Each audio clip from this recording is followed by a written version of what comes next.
Well, welcome to another week's analysis behind the news. According to the Wall Street Journal, the weekend edition, on the very front page they had more elderly find they can't afford not to work. In other words, 75-year-olds still report to work every day because they can't afford to retire. It seems, according to this article, that a lot of those retirement programs are not producing the sort of money that they should be, given the current economic situation. However, there's a part of this that's behind the news, if you will, that they don't talk about. For instance, in the last, not this year, but I believe in the last two preceding years, for sure, the Social Security Administration did not give an inflationary raise to any recipients of Social Security. Now, you and I both know by going to the grocery store and everywhere else in the world that inflation has gone up. And inflation has gone up to an extent of more than 10% a year. The official figure is minus 1%, so they didn't even bother giving a raise to the elderly who are pinching more and more and more because they can't afford to be in retirement, i.e. they have to work. So that's the situation that they don't talk about in this article. They blame it on the economic situation. Of course, if you trace back the problems, whether it's the economic situation or whether it's Social Security or anything else, you arrive at government. And the interesting thing is that always in the history of man, whenever they've printed paper money and caused inflation, which is the printing of paper money and overprinting it in regards to goods or services or the redemption of those paper bills in gold or silver, it always attacks the elderly and those who are living on fixed incomes.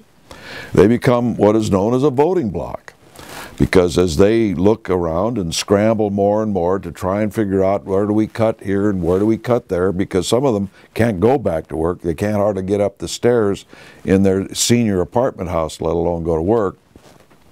They don't find new sources of income. What they do is they keep cutting back more and more and more. And you've heard stories in the past, and I don't know how true they are, but they were always used by liberals to say we need to help the elderly more. Because the elderly would go buy cans of dog food or cat food because it was cheaper than buying cans of people food.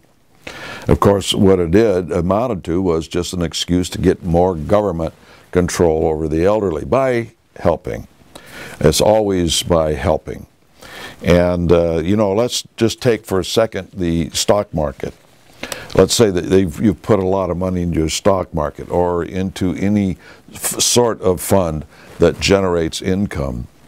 If your stock or that income goes up 20%, but the value of your money, because they are overprinting it, goes down 20%, how much have you really made? Have you really made any money in the stock market over the last 30 years? If you take a look at purchase power versus purchase power today, that is indicative of inflation. The price of gasoline, for instance, is no higher today than it was 30 years ago. Now you say, well, wait a minute. I remember paying $1 something or whatever. But the purchase power of that dollar 30 years ago is no different than the purchase power of the accumulative price that you pay at the pump today. And it's caused by inflation. But this goes out over a lot of other things where the whole market loses its purchasing power, but the stock market doesn't really go up, and these pension plans don't really go up to match that inflationary spiral. And thus, more and more elderly are turning toward government, turning towards candidates who promise them something for nothing. Of course, they feel that they're entitled to it. They're no more entitled to it than you or I. But that's the kind of propaganda that they get subject to, and in their dire straits, they fall for it. It's the way it is. I always quip that you're a liberal until you get your first paycheck. And then as a young liberal, you look at the taxes that come out of your pocket and go directly to the government, and you become a conservative. Until you get your first Social Security check and you become a liberal again. Not necessarily here, but at the voting booth, because you're not going to vote against your self-interest, which is higher Social Security. It's the way it works. It's the way government gets a hold of you. Another thing that's happening, which we've talked about a lot in these broadcasts, Egypt's Brotherhood threatens army. In other words, the Egyptian Brotherhood is getting so strong now it can stand up to the army. And then a day later in the New York Times it says Islamists win 70% of seats in Egypt's parliament. And between the Egyptian Brotherhood and another Islamic militant coalition, they've got 70% now of Egypt's parliament. Now, thank you very much, CIA and the Council on Foreign Relations. We have mentioned several times the organizations that are run by members of the Council on Foreign Relations within the Democrat and the Republican Party that were messing around in Egypt and brought down Mubarak. Now, we have said before, we're no lover of Mubarak, but they made it worse. The Islamic Brotherhood is Marxist. No matter how much they try and hide that, that's what's going on. We've also said in the past that the Islamic terrorist organizations are really run out of Moscow. Let me just give you an idea of why this is. You know, all the time we look at the Middle East and we look at the map and it's Turkey and Iraq and Iran and Afghanistan, and then you got Pakistan and all the other stands. And all these stands that exist just above the border, what are they? This is what they are, ladies and gentlemen. Right across the border is the USSR or Russia. Don't you think that they would have a vested interest as they abut their southern border?